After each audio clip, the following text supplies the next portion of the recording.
Magandang araw sa inyong lahat. Ang ating paksang pag-aaralan ngayon ay patungkol sa tayutay. Pero bago tayo magsimula ay nais kong kumuha kayo ng papel at panulat upang mailista ang mahalagang punto na aking babanggitin sa pag-aaral na ito. Ano nga ba ang tayutay? Ang tayutay ay ang sinasadyang paglayo sa karaniwang paggamit ng salita upang gawing mabisa, matalinghaga, makulay at kaakit-akit ang pagpapahayag. Sa madaling sabi ay pinapaganda natin ang ating mga pangungusap gamit ang tayutay.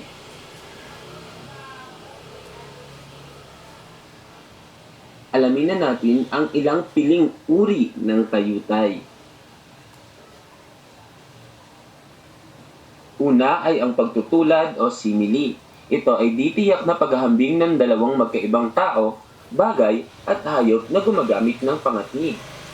Mabilis nating matutukoy ang pagtutulad sapagkat hindi ito lantaran kaya't gumagamit ito ng pangatnig. Kung inyong maaalala ang mga pangatnig ay mas magiging madali na lamang ang pagtukoy kung ito ay pagtutulad, no? At para tukuyin natin o mas mabilis nating matukoy ang mga pangatnig ay i-click ang next button.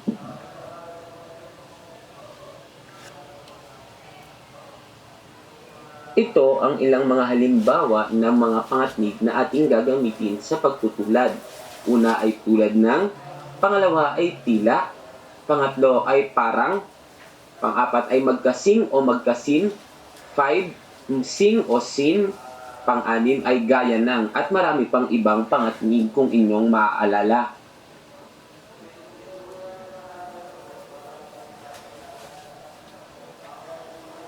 Ang una nating halimbawa ay tila bato sa tigas ang puso ni Arman.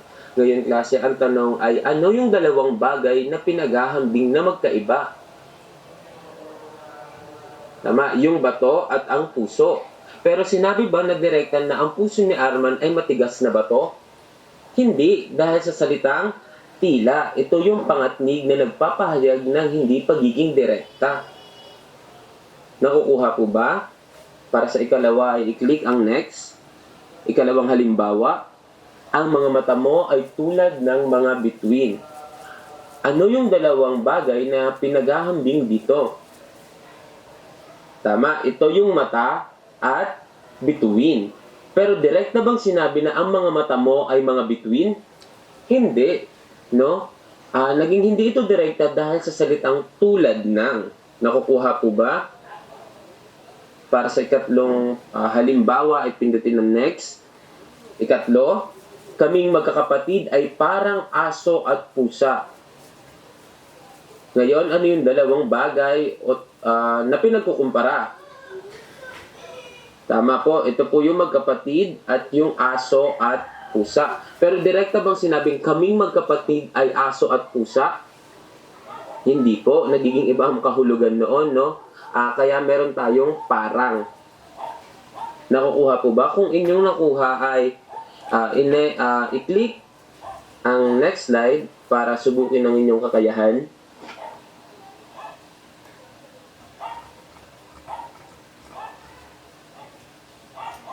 Bago natin simulan ang ating gawain ay kumuha ng papel at lapis o inyong panulat.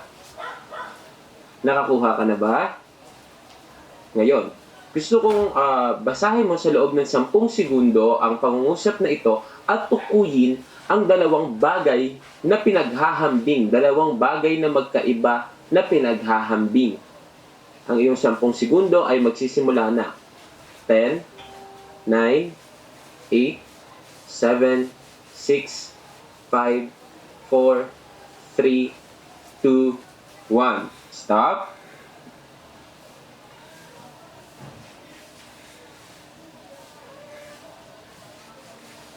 Ang tamang sagot ay ang bituin sa langit o bituin at ang kaibigan, no?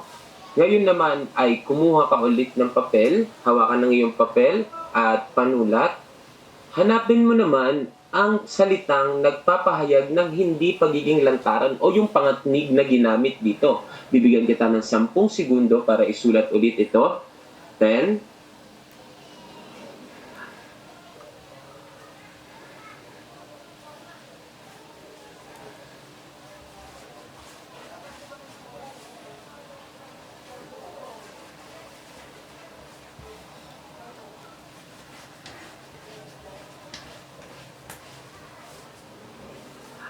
Ang pangatnig na ginamit dito ay ang gaya ng.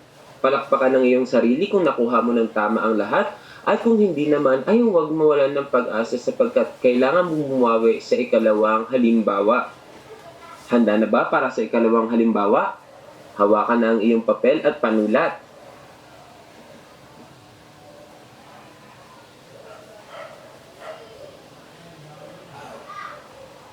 Para sa ikalawa, kasing kintab ng diamante ang iyong luha. Ngayon, bibigyan kita ng 10 segundo upang tukuyin ang dalawang bagay na pinaghahambing. Ang 10 segundo ay magsisimula na 10, 9, 8, 7, 6, 5, 4, 3, 2, 1. Stop. I-next ang slide para makita ang tamang sagot.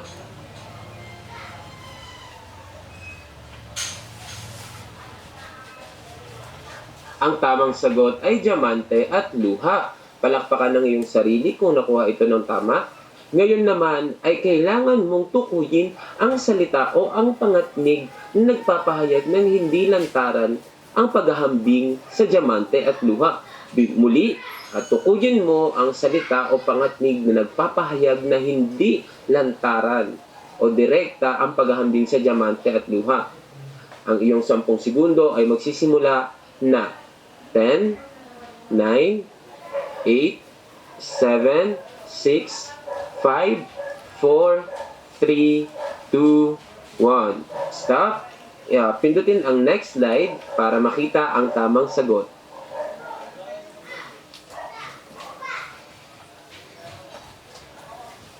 Ang tamang sagot ay kasing kintab o kasing kintab ng. Palakpakan ng iyong sarili kung nakuha ito ng tama, at kung hindi pa rin makuha ay balikan lamang ang mga naunang slide. Para sa sunod na uri na ating pag-aaralan, ito ay ang pagwawangis. Pindutin ang next slide upang mas malaman pa ang patungkol sa pagwawangis o tinatawag nating metaphor sa English.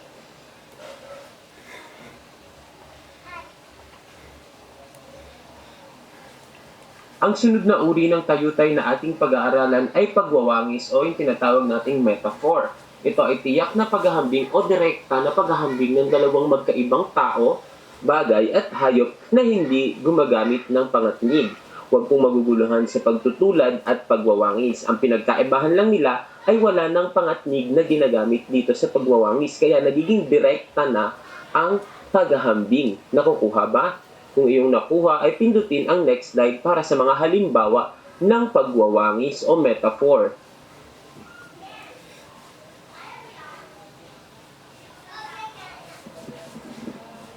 Ang una nating halimbawa para sa pagwawangis ay ang aking ina ay tunay na ilaw ng tahanan. Sige nga klase, ano yung dalawang bagay o tao na pinaghahambing dito na magkaiba? Tama, iyon ang ina at ilaw, no? Pero ano yung pinagkaibahan niya sa kanina na halimbawa natin sa pagtutulad? Ngayon ay direkta na siyang inihahalin tulad o hinahambing sa ina. Ang ina ay direkta nang inihahambing sa ilaw. Nakukuha po ba? Wala na tayong pangatnig na ginamit. Kung nakuha ay i-click ang next slide para lumabas ang ikalawang numero. Number 2, si Catriona Gray ay obra maestra sa kagandahan. Ngayon, ano yung dalawang pinag-uugnay o pinaghahambing? Si Catriona Gray at yung obra maestra. Meaning si Catriona Gray daw ay masterpiece ng kagandahan ng beauty. Okay, direkta na po yung sinabi sapagkat wala naman tayong pangatnig. Doon nagkakaiba ang pagwawangis at pagtutulad. Lagi niyong tatandaan, ang pagtutulad ay gumagamit ng pangatnig at ang pagwawangis ay hindi na gumagamit, kagaya lang ng simile at metaphor. Kung ang simile ay gumagamit ng like or as, ang metaphor ay direct na po. Okay? Nakukuha po ba? Kung nakuha ay pindutin ang next para lumabas ang ikatlong halimbawa. Ikatlo, ang mga tawang iyon ay musika sa pandinig ni Arman. Ano naman yung dalawang pinaghahambing dito? Tama, ito yung tawa at yung musika. At direkta nga itong pinaghambing. Nakukuha po ba? Nakukuha. Sa susunod na slide ay susubukan natin kung nakuha nyo talaga. Kaya ihanda ng inyong lapis at papel dahil meron na naman kayong sasagutan.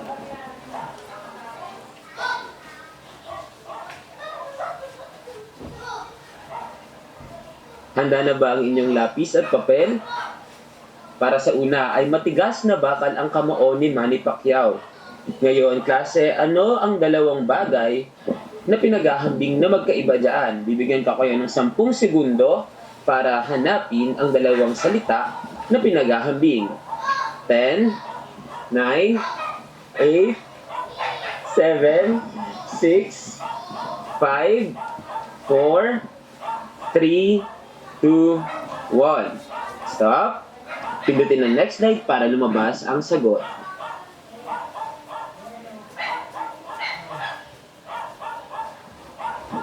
Ang tamang sagot ay bakal at kamao. Palakpakan ng iyong sarili kung nakuha mo ng tama. Handa na ba para sa ikalawang katanungan? Pindutin ang next slide para pumunta sa ikalawang katanungan.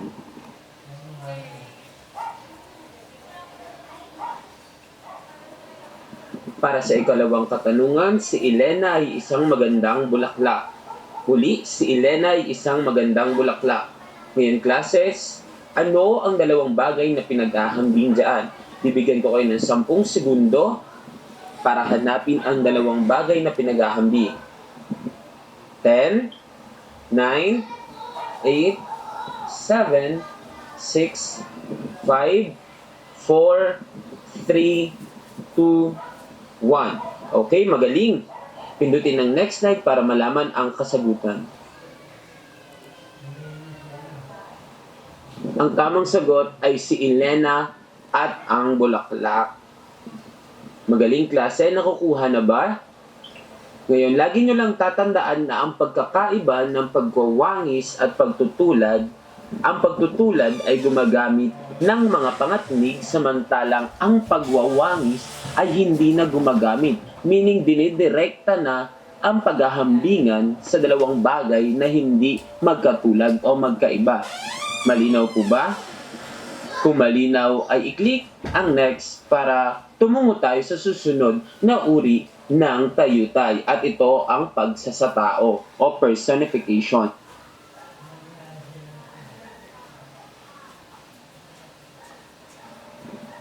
Ang ikatlong uri ng tayutay na ating tatalakayin ay pagsasatao, o tinatawag natin sa Ingles na personification. Ito ay mga pahayag na ang katangian, gawi, at talinong sadyang angkin ng tao ay isinasalin sa mga bagay. Kung nakikita ninyo yung mga naka-highlight dyan, katangian, tao, at bagay, no? Paano sila nagko-connect? Yung mga karakteristik ng tao ay ipinupunta natin sa bagay. Kaya nagiging pagsasatao. Meaning, isinasalin natin yung karakteristik, yung kilos, yung talinong gamit ng tao papunta ng bagay. Naintindihan po ba? Sa tingin ko, hindi. Magbibigay ako ng isang halimbawa, no? Halimbawa, umiiyak ang kalangitan. Ang tanong ko, umiiyak ba ang langit? No. Ano ba ang gusto niyang ibig sabihin sa umiiyak ang kalangitan? Ibig sabihin, umuulan. Nakikita na ba na ang katangian ng tao o ginagawa ng tao na pag-iyak ay isinalin mo o binigay mo doon sa langit? Nakukuha po ba?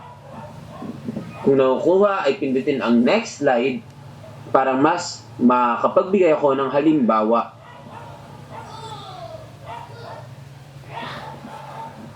Ang una nating halimbawa ay umiiyak ang kalangitan. Kanina nasabi ko na hindi naman umiiyak ang kalangitan. Ano ang ibig sabihin nito? Umiiyak ang kalangitan ay nangangahulugan na umuulan. Nakukuha po ba? Kasi ang pag-iyak ay kilos na ginagawa lamang ng tao kapag nasasaktan. Nakukuha po ba? Kung nakuha ay pindutin ng next para lumabas ang ikalawang halimbawa. Ikalawang halimbawa, nagkasakit ang kotse ko. Ang tanong ko, klase, nagkakasakit ba ang kotse? Hindi. Kailan nagkakasakit ito, no? Maaaring kapag natamaan, nabangga, or nagasgasan, no? O kaya may sira ang makina nito. Doon nagkakasakit ang kotse at ayun ang ibig sabihin na nagkasakit ang kotse.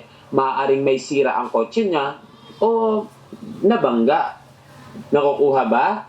Sunod, i-click ang next para lumabas ang ikatlong halimbawa. Ikatlong halimbawa, nilinis ng bagyo ang mga kabahayan malapit sa bundok. Ang unang-unang tanong ko po, naglilinis ba ang bagyo? Siyempre, hindi naglilinis ang bagyo. Ang paglilinis ay ginagawa lamang ng mga tao. No? Ano yung ibig sabihin nito? Nilinis ng bagyo ang mga kabahayan malapit sa bundok ay naalis niya o natanggal niya lahat yon matapos niyang salantahin ang mga kabahayan na malapit sa bundok. Nakukuha po ba? Kung nakukuha, ay maglabas ng panulat at papel dahil mayroon kayong susubukan na upuang gawain. At kung hindi, ay balikan lamang ang mga naunang slide para inyong mas lalong maintindihan ang ating aralin.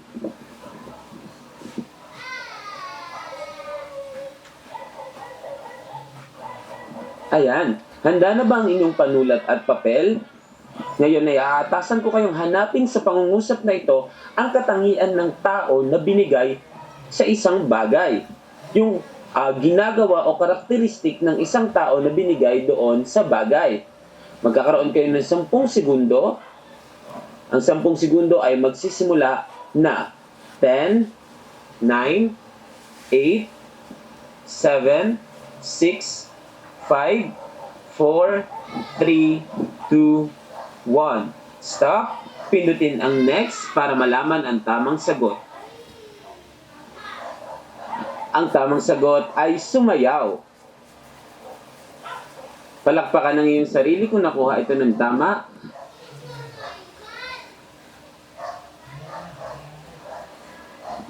Ikalawang katanungan, nakatingin sa akin ang buwan ngayong gabi. Muli, hanapin ninyo ang karakteristik o katangian ng tao na ibinigay sa bagay. Ang inyong 10 segundo ay magsisimula na 10, 9, 8, 7, 6, 5, 4, 3, 2, 1. Stop writing.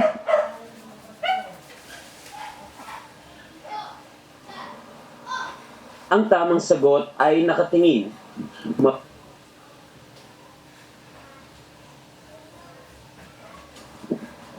Pagbati dahil nandito ka na sa huling parte ng aking pagtuturo. At ito nga ay ang pagmamalabis. Ano nga ba ang pagmamalabis? Ang pagmamalabis ay lubhang nagpapakita ng kalabisan na imposibleng mangyari sa kalagayan ng tao, bagay at pangyayari. Sa madaling sabi, klase, ang tatandaan yung salita pag sinabi nating pagmamalabis ay exaggeration. Nakukuha ba? Tatandaan ninyong salita, exaggeration. Nakuha po ba? Magbibigay ako ng mga ilang halimbawa sa susunod na slide, kaya pindutin na ang next para makita na ang mga halimbawang ito. Ang una nating halimbawa ay narinig ng buong mundo ang iyong sigaw. No? Ang una kong tanong, klase, maririnig ba sa buong mundo ang iyong sigaw kahit gumamit ka ng megaphone? Hindi, no? Isa itong pagmamalabis kahit anong gamit, wala pang gamit na natutuklasan para marinig ang iyong